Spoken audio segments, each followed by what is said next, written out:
Bah, j'aime bien. J'aime bien quoi? Oh, je suis sur une balançoire, mais apparemment, il ne s'agit pas d'une balançoire à Fragonard, sur laquelle j'ai fait assez de spéculation. Alors, assez tôt, euh, à partir de ma rencontre avec la philosophie de Jacques Derrida et de ses conférences de rue d'Ulm, j'ai acquis un livre de, je crois, Jean-Michel Haymonet,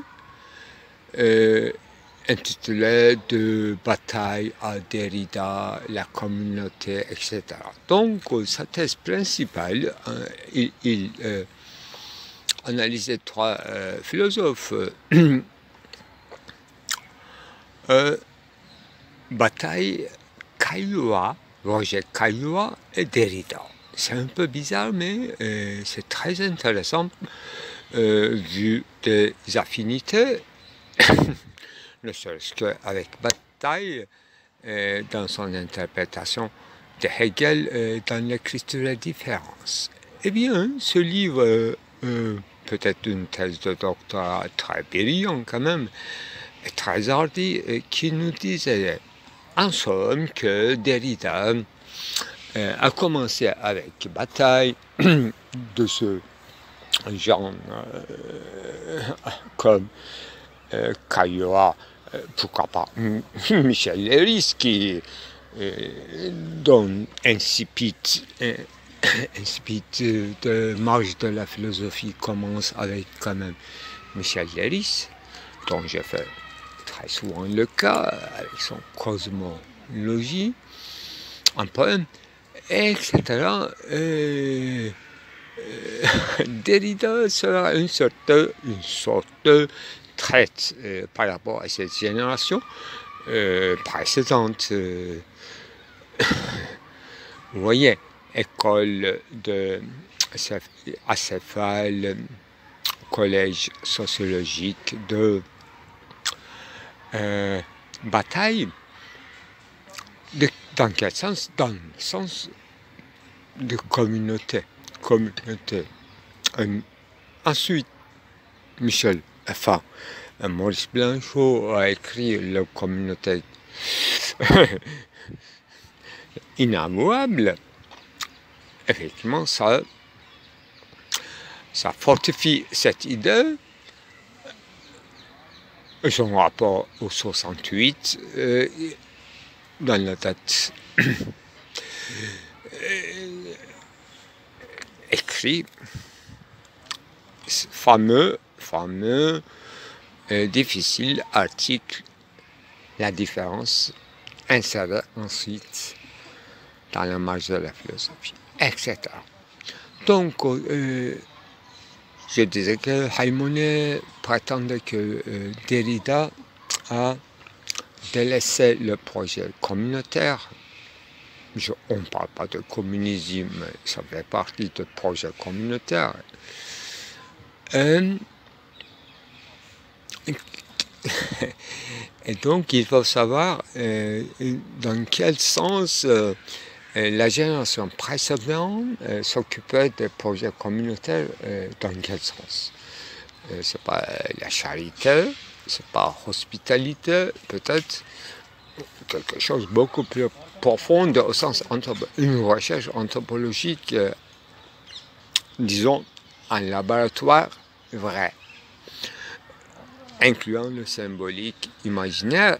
Bien sûr, tout se passait sûrement sporadiquement, épisodiquement, cérémoniellement, peut-être fictivement, peut-être d'une manière mimétique, mais une recherche quand même communautaire. Ce que je parle de celle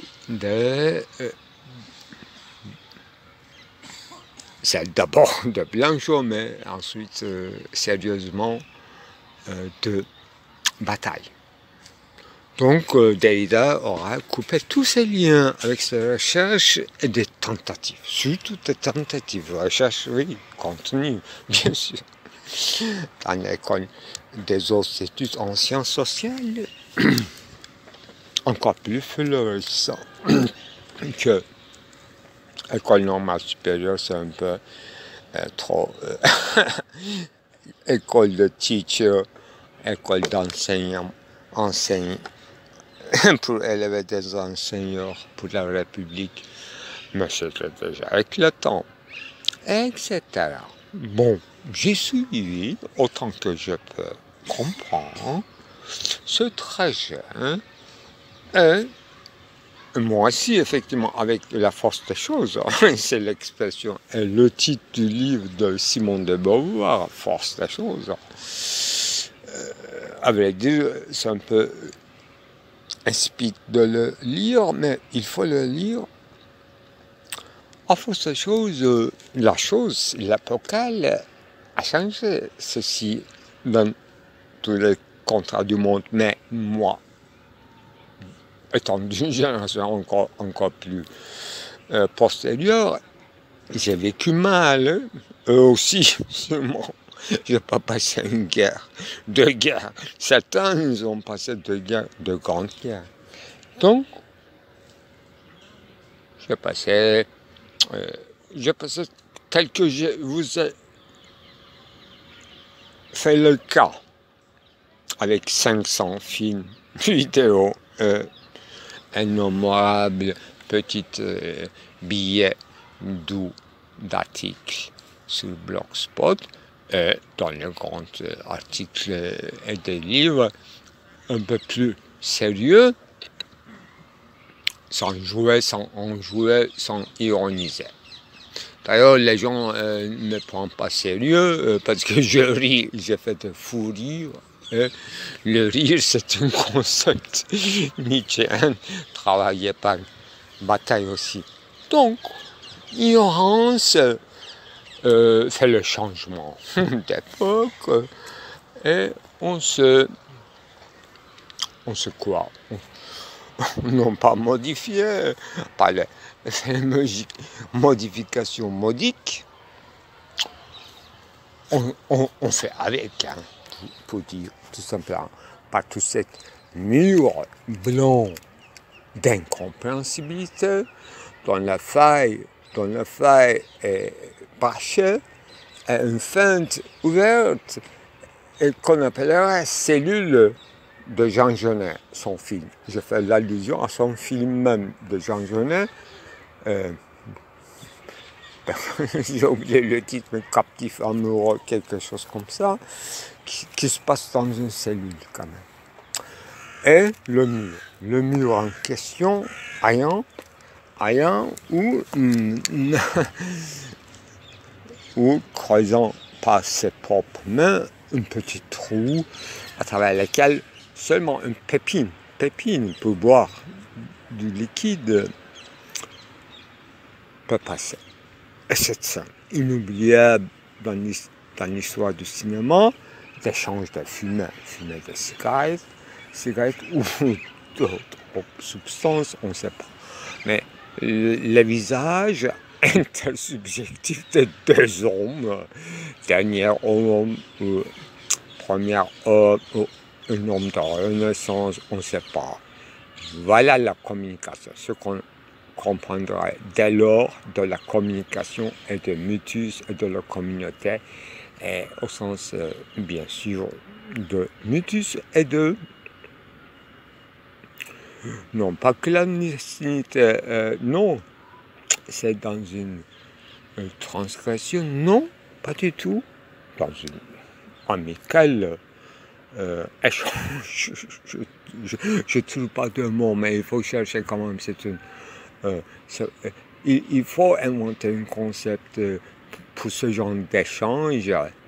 Je dirais inespéré, pourquoi pas, comme adjectif ça tombe bien, inespéré, inattendu, insoupçonné, inexpectable, unexpectable. Voilà la vie. de cellules et d'accueil et d'échange. Une telle subjectivité munus de la communauté peut-être donc où cherche la communauté au fond de fond en commun, dans la rue, dans la place, dans les arts martiaux, j'en sais rien. Je vous lègue la question. Vous avez dû remarquer que j'utilise souvent l'expression l'affalement des hommes ou les préoccupations quotidiennes. Mais au fond, ce sont des quasi-concepts encore neutres. Ce que les hommes font, il faut le dire d'une manière encore plus propre, c'est, au risque d'être mal compris, c'est chercher la jouissance. Mais dans l'équivocité de verbe allemand, brocher, je crois, que Heidegger précise et explicite, c'est faire venir à la présence les entités, les présents, ce qui se présente ou après avoir fait venir se présente et de en faire l'usage. C'est ça ce qui comprend dans cette couche de signification le verbe brocher, brocher. Et voilà, l'autre signification plus courante apparemment, c'est la jouissance, jouir. Donc, je vais essayer de traduire autrement, c'est se faire en jouir. Se faire en jouir. Mais cette jouissance n'est pas du type individuel ou subjectif personnalisé et spécifique. C'est une structure encore du Dasein et sa condition de subsister dans la vie et non pas seulement les étangs ou ceux qui sont les produits de la nature fusisent, donc il faut veiller à leur agrandissement, à leur poussée, surveiller, protéger, garder, ce qui correspondrait à tous les actes d'agriculture. Mais dans l'échange des biens, donc dans l'époque pré-capitaliste, donc dans les échanges de biens, au sens de biens, c'est-à-dire qu'il y aura une valeur d'usage, mais dans l'échange seulement. Donc de l'utile, qui vient à la main et qu'on en fait l'usage et on en jouit d'une certaine façon ou d'une autre. C'est ça. Préoccupation de l'homme, c'est, on dirait, oui, c'est comme une sorte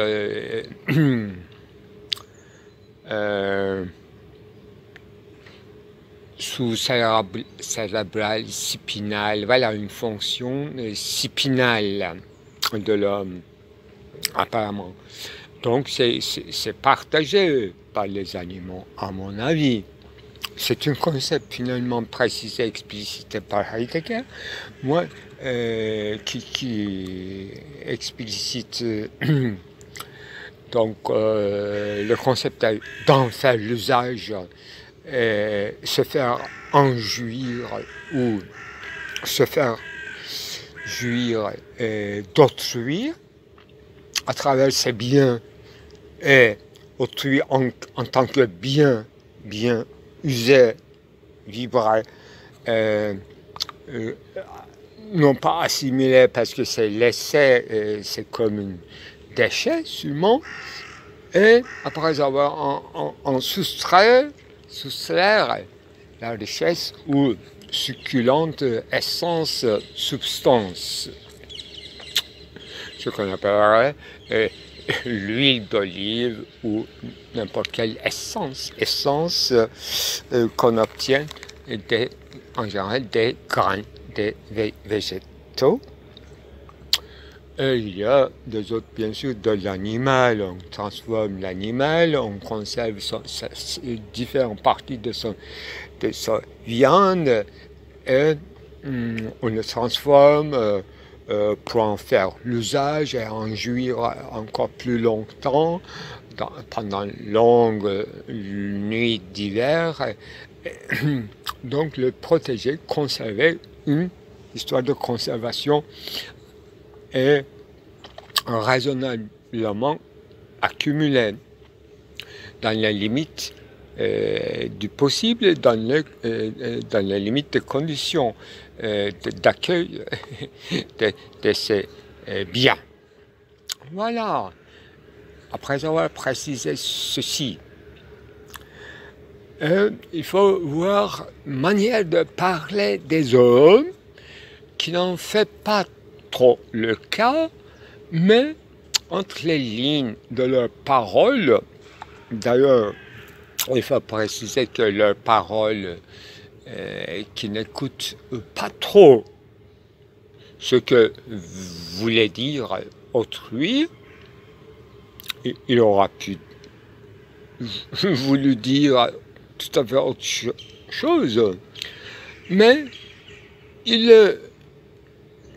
retorque comme si son oreille était dans sa bouche, à l'intérieur de son gosier.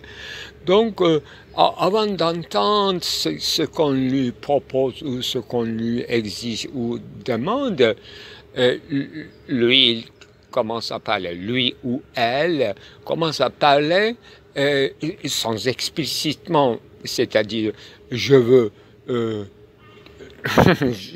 jouir en faisant usage de toi et de tes biens et de ta famille et de tes siens. Ça, absolument pas, bien sûr. Courtoisie, usage de paroles, éthicité, ethos ne permet pas, dans n'importe quel niveau de commerce, pré-capitaliste, capitaliste, post-capitaliste, on ne peut pas en parler. C'est notre, disons, branche spinale qui parle en se taisant sous des paroles, plutôt des voix, des phonèmes ornementales. Ornementales et détournées et oscillant parfois, vu les gestes de visagéité d'autrui. On parle très rarement entre les hommes. On se discute rarement. On fait des marchandises, on fait des aménagements, on fait des dispositions de telle sorte que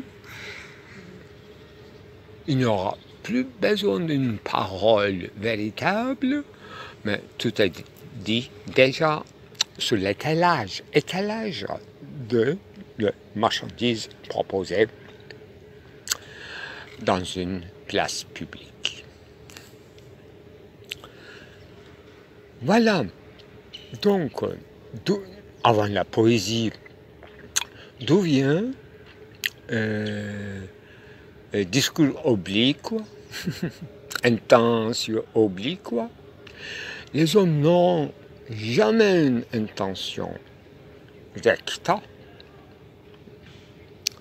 sinon ils sont perdus. Par contre, ils ne savent pas très bien ce qu'ils pensent au fond, parce qu'il ne s'agit pas d'un raisonnement véritable. Raisonnement, c'est quelque chose qui s'apprend et s'imite.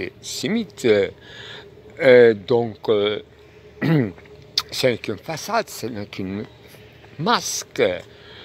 et régional, c'est-à-dire une raisonnement. Une forme de raisonnement peut être valable dans une région de la vie quotidienne et dans une autre, il faut procéder par des tactiques et des stratagèmes autres. Sinon, vous seriez ou bien apprenti, ou bien inexercé, ou bien idiot, l'un des derniers idiots, c'est ça. Donc, avant toute la poésie, avant tout l'apprentissage de la rhétorique et de maîtrise de langue, les hommes, pour subsister dans leur vie, c'est-à-dire dans un environnement bien établi, dont ils ne sont pas responsables de la constitution génétique, mais dont ils sont issus juste au moment de leur passage de l'état de bébé humain à la puberté, ils comprennent qu'il faut s'en réjouir, même dans l'état de pain, sous peine de faire du pain. Du pain quotidien sous le pain quotidien. Et toujours dans une nappe de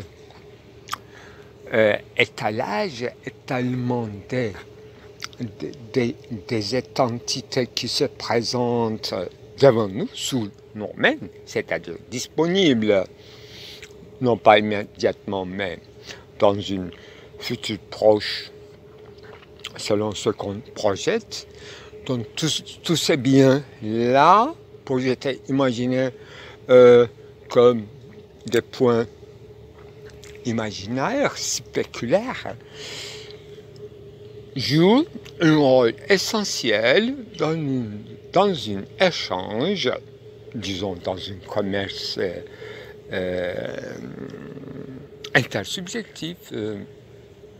Et donc, en passant par la parole, ça va, combien ça coûte cela, que Dieu te bénisse, ou que Dieu donne encore plus de bénéfices et de fertilité à ta famille, et ton père, est-ce qu'il est encore vivant, etc. Donc, un simple échange de bonjour, monsieur Coubert, je suis votre sponsor, bienvenue à notre campagne, et dès lors, à l'instant même, vous seriez chargé par moi. Bienvenue. Voilà, c'est la peinture qui parle. Et c'est effrayant. Et c'est le peintre qui peint ceci. C'est encore plus effrayant. Et il sera entretenu dans cette campagne parce qu'il a fui la ville, grande agglomération urbaine. Donc c'est la tragédie même. Il faut qu'il se présente, ou bien il faut qu'il présente son adversaire, c'est-à-dire sponsor, aussi robuste que lui-même, presque identique au sens de homoïsis. Donc un accord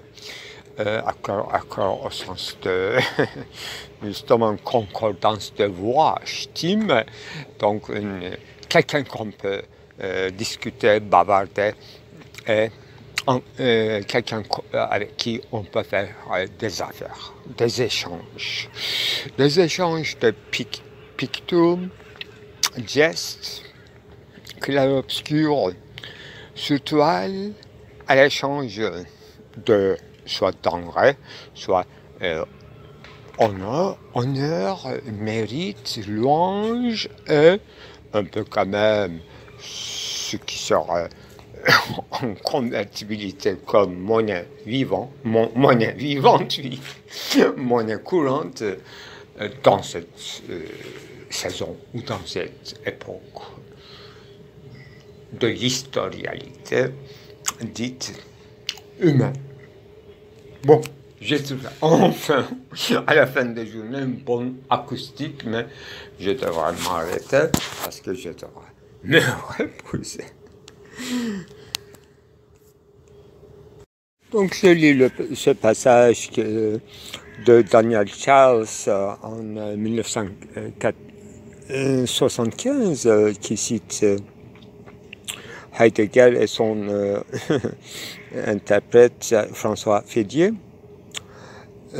Une admirable note de François Fédier à sa traduction du Terre et du ciel de Hölderlin de Heidegger à propos du verbe allemand borchen, de sa présence au long du commentaire heideggerien peut nous être ici précieuse. Si borchen laisse entendre avoir besoin dans un usage, si même on le transcrit par jouir, on manquerait la nuance que relève Heidegger, c'est-à-dire le laisser entrer en présence quelque chose présent comme tel, dont parle le Holzweg. Dès lors, borchen peut se rendre par il faut, à condition de situer la compréhension de cet art. Là où, citation de Heidegger, là où n'est plus seulement en jeu le temps qu'il faut, mais où d'avance le gouverne le jeu plus haut, pour lequel il faut le temps en question afin de se déployer comme jeu. L'effort à faire consiste à comprendre que ce jeu, en tant que jeu, ne peut venir d'aucun besoin, car il est liberté. Le rapport du jeu à ce qui est en jeu est bien un rapport de liberté réciproque dans la jouissance. Fin de citation qui vient d'approche de Hölderlin. Voilà. Comment comprendre cette jouissance en liberté qui n'ont aucun rapport avec besoin.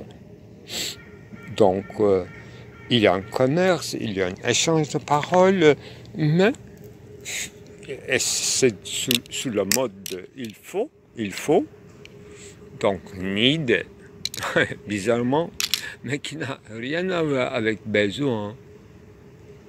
Voilà, c'est pour ça que peut-être j'appellerais depuis toujours affairement des hommes, encore moins préoccupation de la vie quotidienne. Affairement, c'est ça. C'est tellement neutre qui comprend à la fois besoin, need, besoin refoulé, non dit, qu'il faut passer sous silence et non pas faire le cas, mais il y a un il faut impératif, une injonction qui fait munus et dans une liberté réciproque. Voilà l'essence de la socialité de Dasein. On ne sait pas s'il y a une différence radicale avec le monde des animaux ou pas. Je crois qu'il y en a une différence radicale dans cette fourberie non voulue. Alors ainsi, c'est ça, je dirais entre guillemets, la nature du Dasein. C'est ce structure, ce surbassement enfui, refoulé, issu d'une castration qui n'existe pas chez les animaux. D'une loi non écrite. Alors, il y a des choses que je vais ajouter. D'abord, en ce qui concerne Héphaïstos. Héphaïstos, c'est moi. Hermès aussi, c'est moi. Mais il faut comprendre Héphaïstos et concéder à Hermès.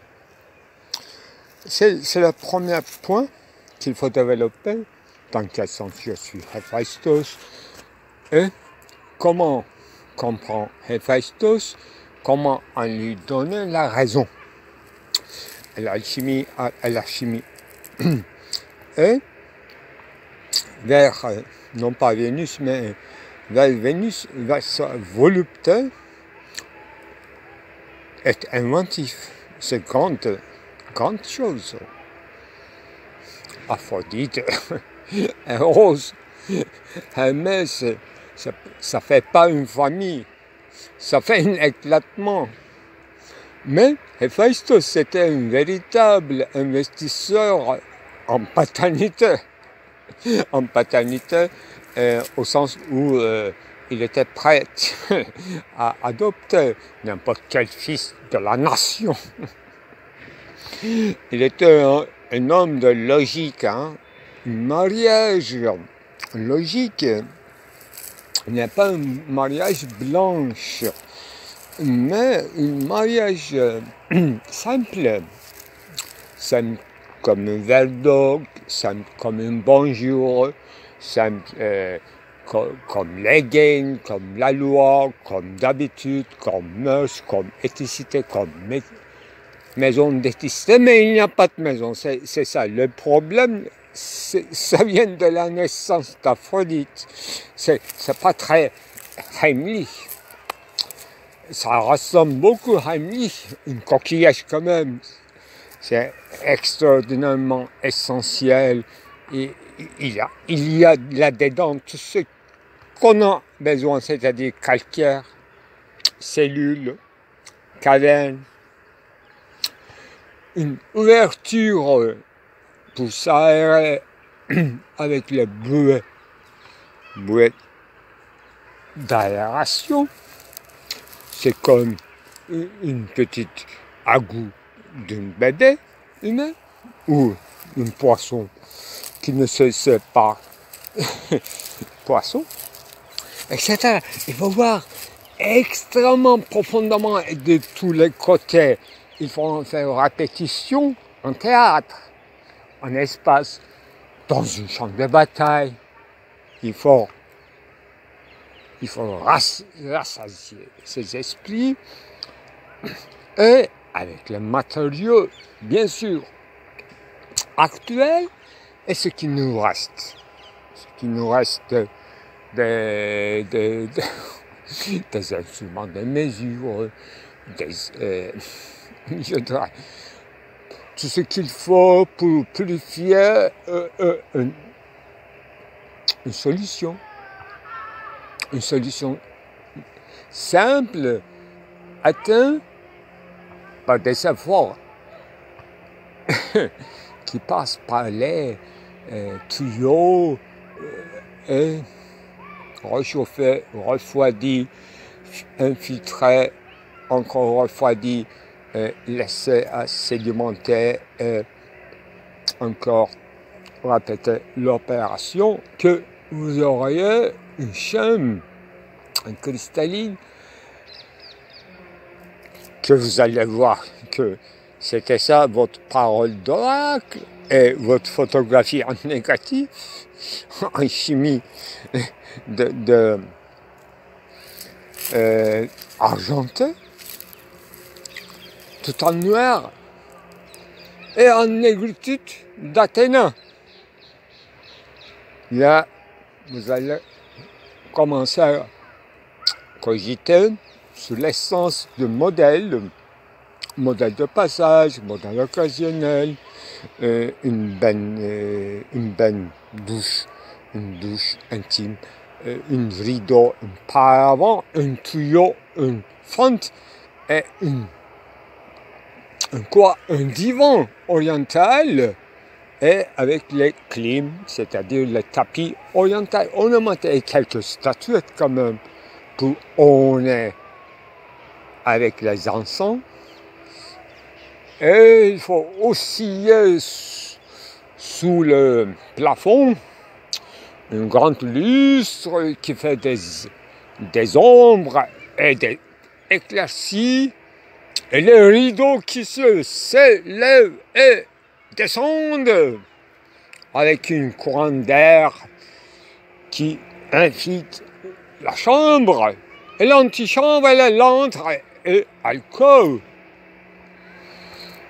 Une porte condamnée, et un corridor, une descente, un escalier qui descend, et l'autre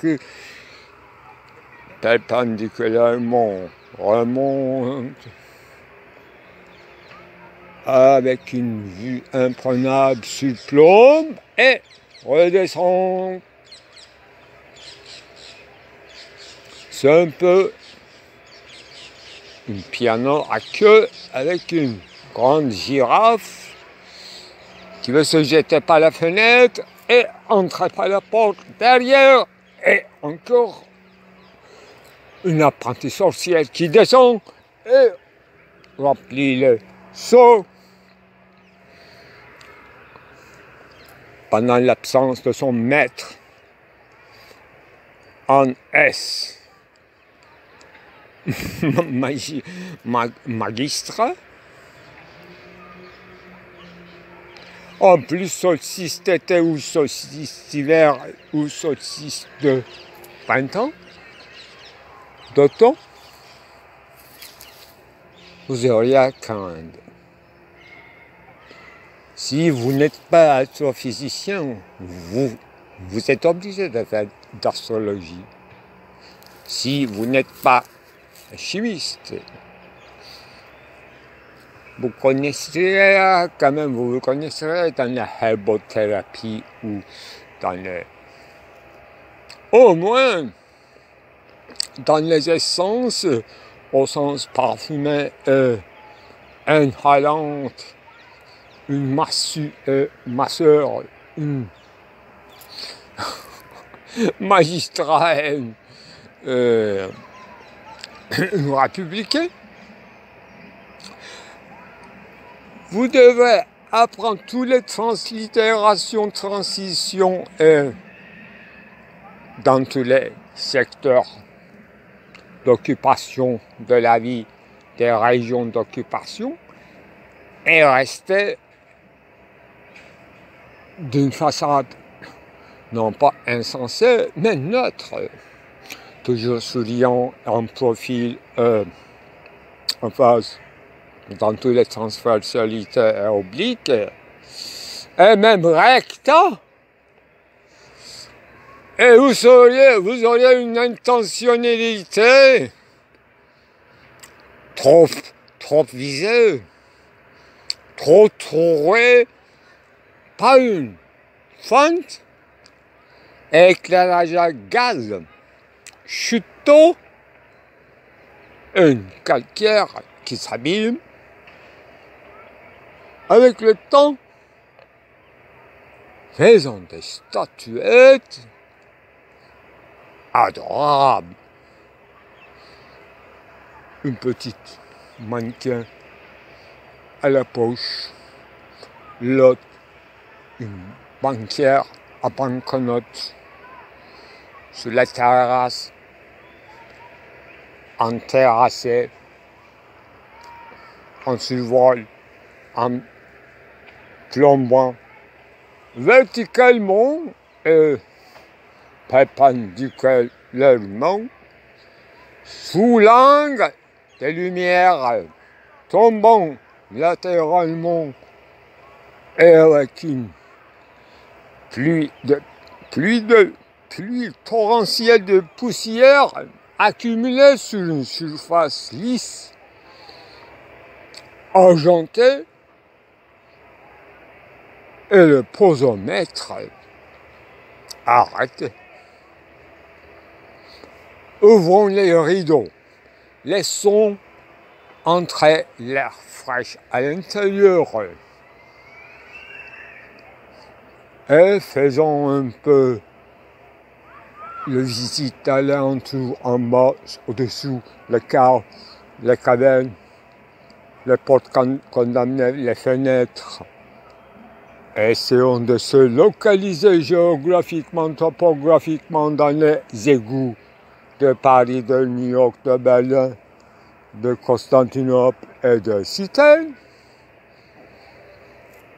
sous peine d'asphyxie, étranglé et étouffé, vous aurez droit à 3 fois renaître,